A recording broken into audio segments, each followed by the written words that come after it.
नमस्कार, मैं प्रवीण झा। आप सुन रहे हैं एक दुनिया कई आयाम। सृष्टि से पहले भीषण उथल पुथल थी। जब आकाश नहीं था, धरती नहीं थी, मनुष्य नहीं था, तब अंतरिक्ष के देवता ने सूर्य, चंद्रमा और तारे बनाए। पृथ्वी के देवता ने घास और अन्न बनाए। धीरे धीरे यह उथल पुथल खत्म हुई। हमारे पूर्वज, भाई बहन, फूजी और नुआ का अवतरण हुआ। उनके हजारों बच्चों से हमारी यह धरती समृद्ध हुई। यही हमारी सृष्टि गाथा है, हम सब के उपनामों की, पूरी दुनिया के लोगों की। भले दुनिया के लोग दिखें हमसे भिन्न, लेकिन हम सभी एक परिवार हैं। यह एक चीनी लोकगीत है। सृष्टि से पहले भीषण उथल पुथल थी। जब आकाश नहीं था, धरती नहीं थी, मनुष्य नहीं था। इसे सुनकर ऐसा लगता है कि यह भारत की भी कहानी हो सकती है, और बल्कि भारत एक खोज में ऋग्वेद से जो उद्धरण है वो इसी से मिलता जुलता है। संभव है कि चीन की जो ये लोक गाथा है उसका मूल ऋग्वेद से रहा हो। संभव है कि ऐसी सोच अलग अलग संस्कृतियों में एक साथ पहुंची हो, क्योंकि माया सभ्यता में भी कुछ इसी तरह के गाथा सुनने को मिलती है। नमस्कार, आज हम लोग बात करने जा रहे हैं चीन के इतिहास की। क्षेत्रफल के हिसाब से चीन दुनिया का तीसरा सबसे बड़ा देश है। कनाडा से कुछ छोटा, अमेरिका से कुछ बड़ा। इसकी दक्षिणी सीमाएं टकला-मकान मरुस्थल और तिब्बत के पठार से लेकर वियतनाम के पहाड़ों तक जाती है। उत्तर में इसकी सीमा साइबेरिया को छूती है। अगर कोई पश्चिम के काशगार शहर से मोटरसाइकिल लेकर राजधानी बीजिंग तक जाए तो उसे 4000 किलोमीटर का सफर करना होगा। ट्रेन से इस तरह चीन नापने में लगभग 45 घंटे लगेंगे। लेकिन क्या चीन हमेशा से इतना विशाल था? चीन की कहानी आखिर कितनी पुरानी रही होगी? देखिए, सभ्यताओं की रेसिपी तो एक जैसी होती है। 2 नदियां होंगी, उनके मध्य एक विशाल दोआब का मैदान होगा जहां मानव आकर खेती करेंगे, परिवार बसाएंगे, गांव मोहल्ले बनाएंगे, आस्थाएं और प्रतीक ढूंढेंगे। धीरे धीरे उनके कबीले बन जाएंगे, उनके बीच उठापटक होगी, लड़ाइयाँ होंगी, एक सभ्यता का नाश होगा, दूसरे का उदय होगा। चीन में भी कुछ ऐसी ही कहानी रही होगी। तिब्बत के पठार से निकलकर 2 बड़ी नदियां चीन में बहती है। उत्तर में पीली नदी, जिसे हुआंगहो भी कहते हैं, और दक्षिण में यांगत्से नदी। इन दोनों नदियों के बीच चीन की आरंभिक सभ्यता बस रही होगी।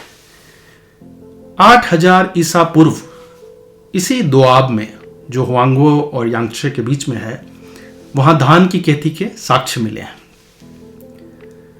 लेकिन सुमेर या सिंधु घाटी सभ्यताओं जैसे नगर चीन में वर्षों तक नहीं मिले।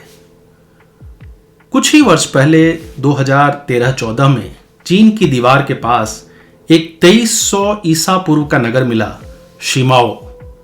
वहां पत्थर की ईंटों की दीवार मिली जिसके अंदर एक प्राचीन नगर बसा था। उन दीवारों पर कुछ आकृतियां दिखी। कयास लगते हैं कि ये उनके देवी देवता होंगे या कोई प्रतीक होगा। एक उलझन यह है कि शिमाओ नदी घाटियों से कहीं दूर मंगोलिया के निकट है। वहां नगर बसाने कोई क्यों गया जब चीन में उपजाऊ मैदानी इलाके मौजूद थे? संभावना यह जताई जा रही है कि यह मूल चीनी के बजाय संभव है कि मंगोलों की कोई बस्ती थी। अगर बात सच निकली तो यह एक चुटकुला बन जाएगा कि असभ्य मंगोलों ने सभ्य चीनों से पहले सभ्यता बसा ली। लगभग उसी कालखंड का एक और किलाबंद नगर पीली नदी घाटी में मिला, ताओसी। यह मूल चीनियों के क्षेत्र में है और यहां के प्रतीक वर्तमान चीन में मिलते हैं। उस नगर में एक बड़ी सौर घड़ी भी मिली है। मोटे तौर पर अनुमान है कि मैदानी सभ्य लोगों और पहाड़ों मरुस्थलों में बसने वाले असभ्य लोगों के मध्य टकराव और मेल से चीन का जन्म हुआ। चीनी इतिहासकार गु जुयू, जो 1624 से 1680 ईस्वी तक थे, ने चीन के आरंभिक इतिहास को 4 पंक्तियों में बखूबी निपटाते हुए लिखा है। 1900 ईसा पूर्व में पहले राजा यू ने चिया वंश की स्थापना की। उस समय 10,000 से अधिक छोटे मोटे कबीले हुआ करते थे। 1500 ईसा पूर्व में जब शंग वंश आया, उस समय भी 1000 अन्य कबीले रहे होंगे। 400 ईसा पूर्व तक घटकर कुछ 100 कबीले रह गए। आखिर 221 ईसा पूर्व में जाकर एक राज्य और राजा बने चिन। चीनवासी अपने देश को सदियों से चोंगुआ नाम से बुलाते हैं, जिसका शाब्दिक अर्थ है मध्य प्रदेश। बाहर के लोग इस देश को चिन, चीन या चाइना नाम से पुकारने लगे। नदियों के पास सभ्यता बसाने की एक साझा समस्या रही है कि वहां बाढ़ बहुत आता है, चाहे वह नील हो, मेसोपोटामिया हो या चीन की पीली नदी हो। सभी के मिथकों और इतिहास में बाढ़ की विभीषिका मिलेगी। बाढ़ से सभ्यताएं उजड़ती और स्थान बदलती दिख सकती है। जिसने इस प्रलय को रोक लिया वह महान राजा या देवता बन गया। वह चाहे नूह की तरह कश्ती बनाकर सभ्यता बचा ले या चीन के यू की तरह बांध बनाकर बाढ़ रोक ले। जैसा मैंने कहा, पहाड़ी नदियों में खासकर बाढ़ आम बात है। मैं जिस पहाड़ी नगर में रहता हूं, नॉर्वे में, वहां हर साल ही बर्फ पिघलने के साथ बाढ़ आ जाती है। यह और बात है कि आज बाढ़ रोकने के तमाम इंतजाम हैं, फिर भी 4-5 सालों में एक बार तो नदी उफन कर सड़क पे आ ही जाती है। बर्फ के ग्लेशियर पिघलने के अतिरिक्त जो दूसरी बड़ी समस्या है वह है अपने साथ छोटे कंकर, रेत और गाद को ले आने की। लद्दाख में जो सिंधु, जांस्कार या नुब्रा नदियां हैं, वह बरसात में ऋषिकेश की गंगा की तरह साफ नहीं दिखती है। उनका रंग पीला, मटमैला या भूरा दिखता है, क्योंकि गाद और कंकड़ को रोकने के लिए जो वृक्ष होने चाहिए वे उन पहाड़ों पर नहीं है। वो उस ऊंचाई पर उग भी नहीं सकते हैं। तो तिब्बत के पठार से बहकर चीन में जाने वाली हुआंगहो नदी अपने इसी गाद की वजह से पीली नदी कहलाने लगी। सदियों से इस नदी के उफान ने उत्तर चीन को त्रस्त कर रखा है और यह चीन का शोक कहलाता है। चीन के मिथकों की शुरुआत भी ऐसे ही शोक से होती है। किस्सा है कि जब पीली नदी का प्रलय आया तो एक यू नामक व्यक्ति ने कुछ इंतजाम कर इसे रोक लिया। हालांकि यह किस्सा चमत्कारी न होकर कुछ वैज्ञानिकता से वर्णित है कि यू ने तटबंध बनाए और ग्रामवासियों के साथ मिलकर नदी में से गाद निकाली। जो भी हो, मिथक कहते हैं कि 1900 ईसा पूर्व में चीन वासियों ने यू को अपना मुखिया चुना। उनको और उनके पुत्र ची को चीन का पहला राजा माना जाता है और चिया वंश पहला राजवंश। इस राजवंश ने नदियों की शाखाओं के आधार पर चीन को 9 प्रांतों में विभाजित किया, जो प्रांत कहलाए चाओ। लगभग 400 वर्षों तक चिया वंश का शासन रहा। 1550 ईसा पूर्व में एक अन्य शक्ति शांग ने चिया राजा को हराकर एक नया राजवंश स्थापित किया। अगले 5 सदियों तक यह राजवंश कायम रहा। संभवतः इसी शांग कालखंड में संगठित रूप से देवताओं और मान्यताओं की शुरुआत हुई।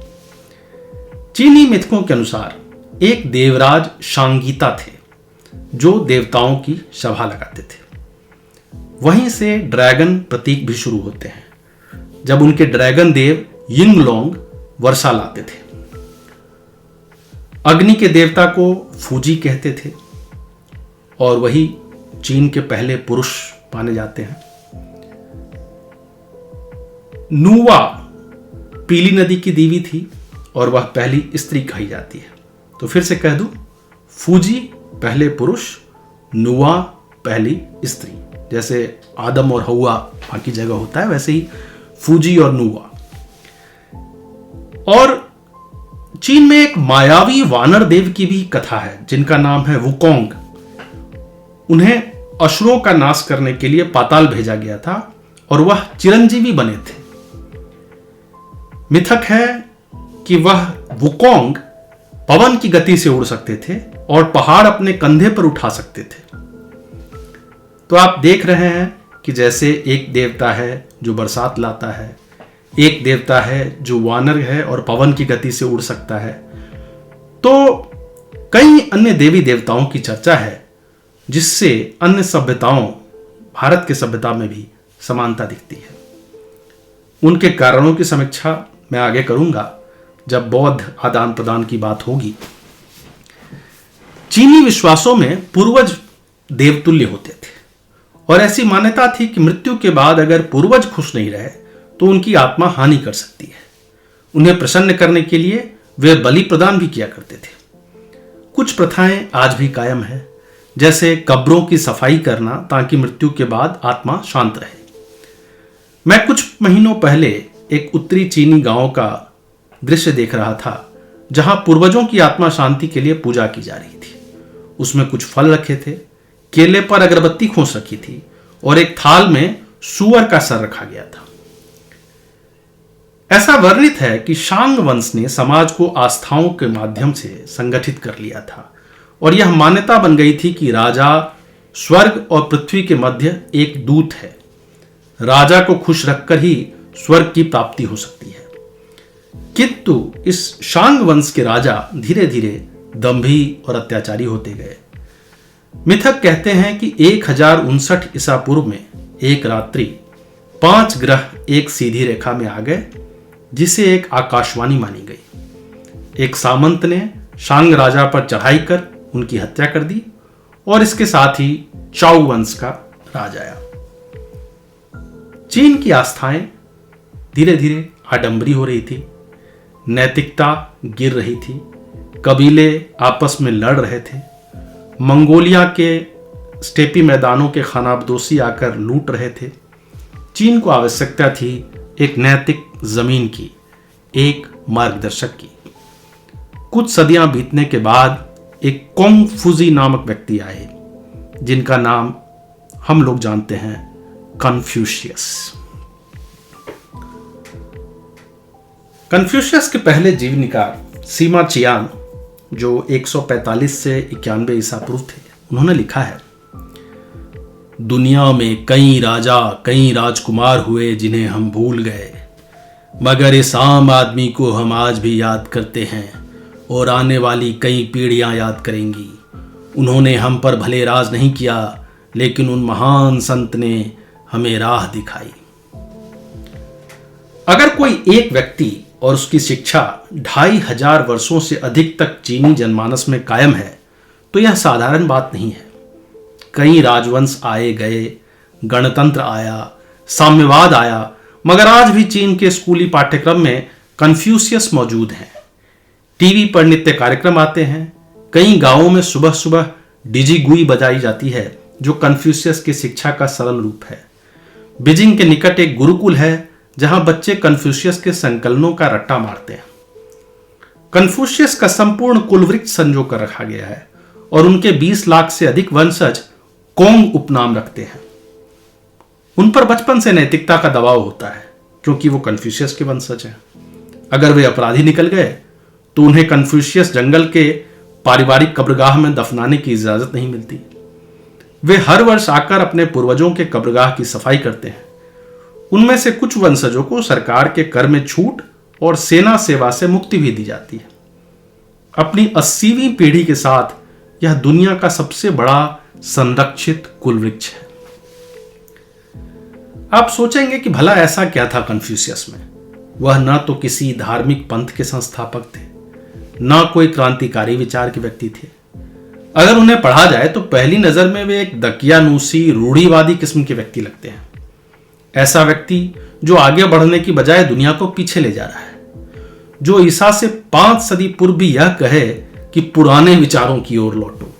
आखिर कितना पीछे लौटे, मानव सभ्यता की शुरुआत तक? यह पूरी दुनिया में ही ब्रेनस्टॉर्मिंग का दौर लगता है। जिस समय चीन में कन्फ्यूशियस और लाओ त्से हुए, उसी समय भारत में बुद्ध और महावीर हुए और अगली सदी तक यूनान में अरस्तु, सुकरात, प्लेटो आने शुरू हो गए।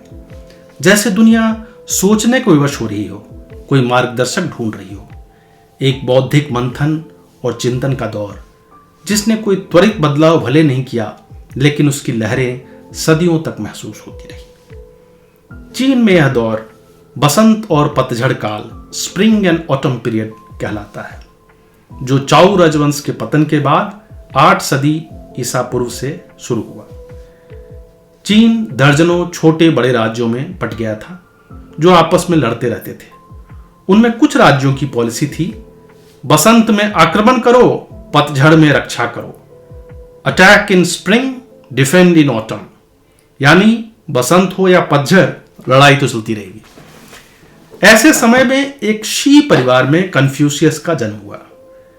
शी समाज का भारतीय समानांतर तो कहना कठिन है, लेकिन यह सर्वहारा से एक पायदान ऊपर और योद्धाओं या व्यापारियों से नीचे का समाज था। यह कुछ लिखा पढ़ी का काम करते थे, तो इनको मुंशी समाज से जोड़ लिया जाए या कायस्थ समाज से, उस तरह के लोग थे शी। कन्फ्यूशियस चीन के एक छोटे राज्य लू में रहते थे, जिस पर पड़ोसी राज्य ची की गिद्ध दृष्टि थी। उन्हें यह लगने लगा कि चीन के राज्य आपस में लड़ रहे हैं और समाज पतित होता जा रहा है। परिवार के मूल्य घट रहे हैं, आदर्श ताक पर रखे जा रहे हैं, पारंपरिक रीतियों और व्यवहारों का क्षय हो रहा है, बड़े बुजुर्गों और पूर्वजों का आदर नहीं किया जा रहा है। तो उन्होंने, कन्फ्यूशियस ने, एक गुरुकुल शुरू किया, जहां चाउ राजवंश के पुराने रीतियों की ओर लौटने के लिए प्रेरित करना शुरू किया। उनके संकलन, जिसे अंग्रेजी में एनालेक्ट्स कहते हैं, वो वर्तमान चीन में भी पढ़ाए जाते हैं। वह उपनिषदों की तरह प्रश्नोत्तर शैली में है। उनके शिष्य प्रश्न पूछते हैं और कन्फ्यूशियस उत्तर देते हैं। जैसे एक प्रश्न के उत्तर में कन्फ्यूशियस कहते हैं, राज्य एक बड़ा परिवार है, राज्य संभालने के लिए हमें अपने परिवार को संभालना होगा और परिवार संभालने के लिए हमें स्वयं को संभालना होगा। उन्हीं दिनों पड़ोसी राज्य ची के राजा ने कन्फ्यूशियस के राजा को, कन्फ्यूशियस जिस प्रांत में रहते थे वहां के राजा को 80 घोड़े और दर्जनों सुंदरियों का लोभ दिया। वह राजा इस रिश्वत से डोल गए और कन्फ्यूशियस की शिक्षा धरी की धरी रह गई। कन्फ्यूशियस को आभास हुआ कि संभवतः उन्हें पहले अपने परिवार को समझने की जरूरत है। वह अपने राज्य से निकलकर पूरे चीन देशाटन पर चल पड़े। उनके संकलन में कथन है, इसकी चिंता मत करो कि तुम्हें दूसरे लोग नहीं जानते, यह चिंता करो कि तुम दूसरे लोगों को नहीं जानते। चीन का जनमानस इतनी सदियों के बाद बहुत बदल गया है। आज किसी चीनी व्यक्ति के विषय में कोई एक नियम या एक दर्शन नहीं तय किया जा सकता, लेकिन जड़ें जरूर तलाशी जा सकती हैं, जो एक ही कालखंड के 3 व्यक्तियों द्वारा सींची गई, कन्फ्यूशियस, लाओ त्से और बुद्ध। कन्फ्यूशियस प्राचीन ग्रंथों और रीति रिवाजों के तलाश में देशाटन पर निकले। उन्हें ज्ञात था कि प्राचीन चाउ ग्रंथ, परिवर्तन की पुस्तक, बुक ऑफ चेंज जिसे कहते हैं अंग्रेजी में, और गीतो ऋचाओ की एक पुस्तक थी, बुक ऑफ सॉन्ग्स, एक व्यक्ति के पास रखे हुए थे। वह व्यक्ति थे एक वयोवृद्ध संत लाओ त्से, जो एकांतवास में रहते थे। जब उनके पास कन्फ्यूशियस अपने शिष्यों के साथ पहुंचे तो उन्होंने कहा, तुम उन लोगों को ढूंढने आए हो जो अपनी अस्थियों के साथ विलुप्त हो चुके हैं, मात्र उनके शब्द बचे हैं। जब कोई सज्जन समय के साथ चलते हैं तो वे किसी वाहन से चलते हैं, और जब समय साथ नहीं होता तो वे यूं ही भटकते रहते हैं। जैसे एक कुशल व्यापारी अपनी संपत्ति को दुनिया से छुपा कर रखता है, उसी तरह एक सच्चा व्यक्ति अपनी आंतरिक ऊर्जा को छुपा कर रखता है। अपने घमंड और इच्छाओं का त्याग कर दो, आडंबरों को हटा दो, मुझे बस यही कहना है। जब कन्फ्यूशियस ने उनके शिष्यों से पूछा कि क्या बात हुई, तो उन्होंने कहा,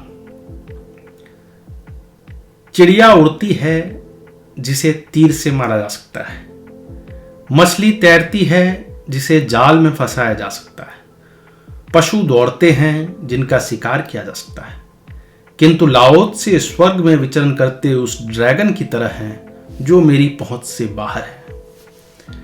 एक चीनी व्यक्ति कई बार उस बंद बक्से की तरह दिख सकते हैं जो अपने रहस्य आज भी नहीं खोलते। आप एक चीनी व्यक्ति के चेहरे को देखेंगे तो उन पर भंगिमा नहीं होती, वे कुछ पूछने पर कुछ नहीं कहते या बहुत कम कहते हैं। इस निष्क्रियता यानी नॉन एक्शन से आंतरिक ऊर्जा संजोग कर या छुपा कर रखना लाओ त्से से प्रेरित है, जिसे कहते हैं ताओ, ताओ ज्ञान। वहीं कन्फ्यूशियस की दिशा दूसरी है। वह समाज में कैसे उठना बैठना है, कैसे व्यवहार करना है, इसका ज्ञान है। उसमें व्यक्ति एकांत में प्रबोधन, जिसको इनलाइटनमेंट कहते हैं, नहीं तलाशता है, बल्कि अपने परिवार, समाज और राज्य में रहना सीखता है। कन्फ्यूशियस एक टीम वर्क वाले व्यक्ति का निर्माण करते हैं, जबकि लाओ त्से एक संत, साधु या एकांत में रहने वाले व्यक्ति का। एक बार कन्फ्यूशियस से पूछा गया, क्या कोई एक शब्द है जो जीवन का आदर्श स्थापित कर सकता है? उन्होंने कहा, परस्परता। यानी एक व्यक्ति जब दूसरे को जवाब देता है। उन्होंने आगे समझाते हुए कहा, किसी के साथ ऐसा व्यवहार न करो जैसा व्यवहार तुम अपने साथ न होने देना चाहो। ये अंग्रेजी में से कह सकते हैं रेसिप्रोसिटी। तो वो कन्फ्यूशियस इस तरह की बात करते थे। लाओ त्से को समझना आम आदमी के बस की बात नहीं है। ताओ ते चिंग जो उनकी पुस्तक है, वो एक आध्यात्मिक पुस्तक है जो ब्रह्मांड से हमारी एकात्मकता या तालमेल की ओर आ जाती है। लेकिन जो व्यक्ति रोज ऑफिस जाता हो, परिवार में उठता बैठता हो, उसको लाओ त्से में शायद बहुत कुछ ना मिले। अगर चीन की कंपनियां आज लाओ त्से का ज्ञान लेने लग जाए और सारी ऊर्जा समेटने लग जाए तो चीन का भट्ठा बन जाएगा। इसलिए कन्फ्यूशियस को पढ़ाया जाता है, जो आज्ञाकारी बनने, प्रतिभाशाली बनने, नैतिक जिम्मेदारी से काम करने की शिक्षा देते हैं। कंपनी का एक आदर्श नौकर जो खूब मेहनत करे, बॉस की सुने और नाप तोल में बेईमानी ना करे। ऐसा व्यक्ति राजतंत्र में भी चल जाएगा, साम्यवाद में भी चल जाएगा, पूंजीवाद में भी चल जाएगा। कन्फ्यूशियस कहते हैं, काम चाहे छोटा हो, पूरे मन से करो। उन्होंने और उनके बाद के शिष्यों ने अपने गुरुकुल में जुंजी तैयार करने शुरू किए, जो कुछ हद तक आज के सिविल सर्विस ट्रेनिंग की तरह थी। ये जुंजी प्रशिक्षित होकर प्रशासनों में ऊंचे पदों पर गए। एक जुंजी को 6 गुणों की शिक्षा मिलती: नीति शिक्षा, धनुर्विद्या, रथ चलाना, गणित, लेखन, कैलीग्राफी और संगीत। आज के एक चीनी शिक्षक साक्षात्कार में कह रहे थे, अगर चीन का हर बच्चा कन्फ्यूशियस को आधा भी समझ ले तो हम दुनिया पर राज करेंगे। जब वह ऐसा कह रहे होते हैं तो उनके चेहरे पर कोई भाव नहीं होता, कोई उत्साह नहीं दिखता। कभी लगता है कि यूं ही हाँक रहे हैं और कभी लगता है कहीं वाकई इन स्कूलों में आज्ञाकारी परिश्रमी जुंजियों की फैक्ट्री तो नहीं बना रहे। तो ये जो उनका अंग है वह ताओ से आया है। आगे हम बात करेंगे चीन के बारे में। धन्यवाद।